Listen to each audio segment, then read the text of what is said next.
1 year ago, the Vancouver Canucks and the New York Rangers made themselves a blockbuster trade. And now, looks like they could be on the cusp of doing it again. Today we're going over onto a piece published on thescore.com by Sean O'Leary.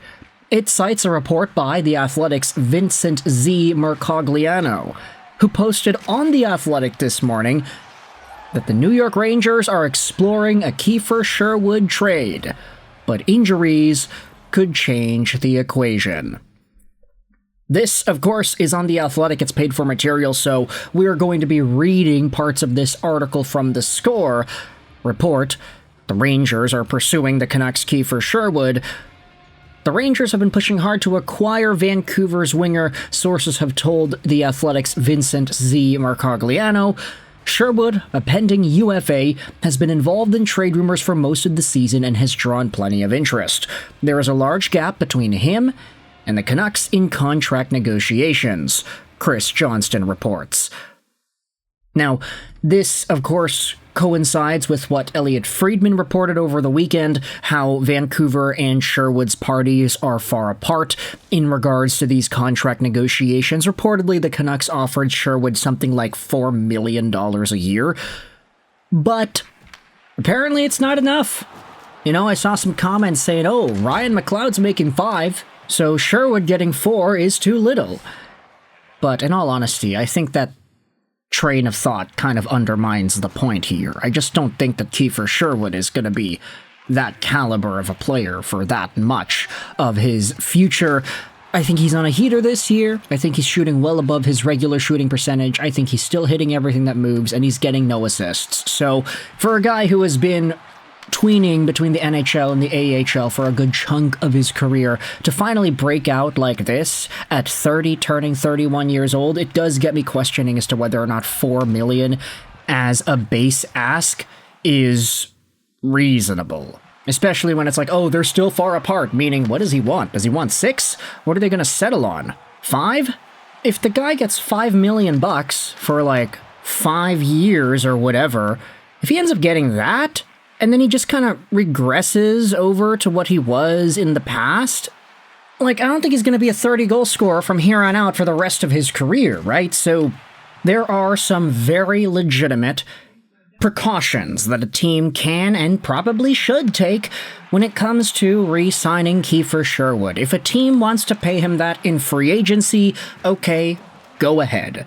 It'll be a bidding war scenario, there'll be a bunch of other teams giving him money, and he'll have the option to choose which one is most suitable for him in his life and his career, right?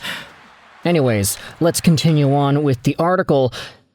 The Canucks are hopeful of netting at least a first-round pick for Kiefer Sherwood if they trade him, Mercogliano reports. New York owns 2 first-rounders in the 2026 draft. The Rangers are pursuing a top-9 forward to help their 30th-ranked offense. Sherwood's notched 17 goals and 5 assists in 42 games while recording a whopping 202 hits. He currently carries a $1.5 million cap hit. New York is 3 points back of a wildcard spot in the East and recently lost Igor Shesterkin and Adam Fox to injury. So firstly, what a great way for the new year to kick in for the New York Rangers with injuries to some of their top players. But ultimately, when you look at the situation at hand, it seems more so like they'd be interested in getting support for their run this year. Which is not surprising considering their priorities upon acquiring JT Miller. This team wants to stay competitive, they want to keep Artemi Panarin around, they may not want to give that guy as much money as he is demanding, so just trying to use the assets you got and ride this momentum where you're a few points back of a playoff spot. That seems to be the plan here for New York.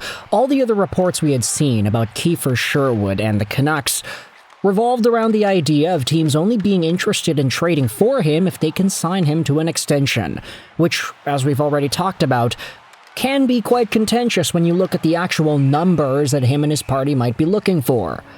For New York, though, this report, it does not seem to fall in that same vein. At least, that's what it looks like to me upon reading this article here. It looks more so like the Rangers are desperate to be contending this year. They want to try a Hail Mary. They want to see what they can do with this squad in 2026, and they're willing to shell out some of the assets, or at least that's what it looks like. They have 2 first-round picks, after all.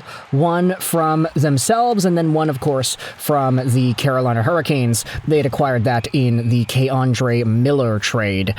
It would be really interesting if the Rangers sent over that Carolina first to Vancouver for Kiefer Sherwood. They would essentially have turned K'Andre Miller into Scott Morrow and Sherwood, with a first going to Vancouver in exchange. When you lay it out like that, I honestly don't really see the top-tier value that you're getting out of Miller, but then again, Miller for Sherwood and Morrow isn't the worst deal you could execute in the world. Either that or New York sends over their own first-round pick, which is a lot better at the moment. Yeah, the Rangers, as we had just mentioned, they are just on the outside looking in. They don't have this guaranteed playoff berth like the Carolina Hurricanes do, because the Hurricanes are one of the best teams in the NHL. But Kiefer Sherwood playing in New York, that does sound like a pretty good fit. Just the way that he plays and the way that the Rangers want to play. You remember the No BS t-shirts that JT Miller apparently made for the team at the beginning of the year? I don't know if he made it or he was just talking about it, but no BS, that's the slogan for New York this season. Amazing how it's coming from JT Miller. But anyways, when Miller is at his best, he is a physical, forechecking, hard-nosed machine who's got really good playmaking, and he can find guys on a whim. Kiefer Sherwood, when he is playing his best, he's hitting everything that moves and scoring beautiful goals from distance. He can do wonderful things when he fires the puck off of his stick. Just the idea of Vancouver making yet another trade with the Rangers to reunite Miller and Sherwood, it does sound pretty funny, but hey, if New York is the highest bidder, so be it, right? If Rangers fans are watching this video, I want you to let me know your thoughts in the comment section below. A lot of the conversation on Sherwood was contingent on him re-signing. Do you think that's going to be a factor here with the New York Rangers if they do acquire this guy? Is this a rental situation? Or would you prefer to have him stick around? If you lose out on Sherwood and Panarin in the same offseason, then obviously the asset management is going to seem terrible. But if you want to re-sign Sherwood, are you willing to go up to like $4.5 or $5 million a year? Is this a guy that's worth that amount to you? If he gets 30 goals a year, okay, fine, that's reasonable, but I don't know if he's going to do that. This season seems to be the outlier after all. Let me know your thoughts in the comment section below. I hope you enjoyed this video. Sign 9. And bye.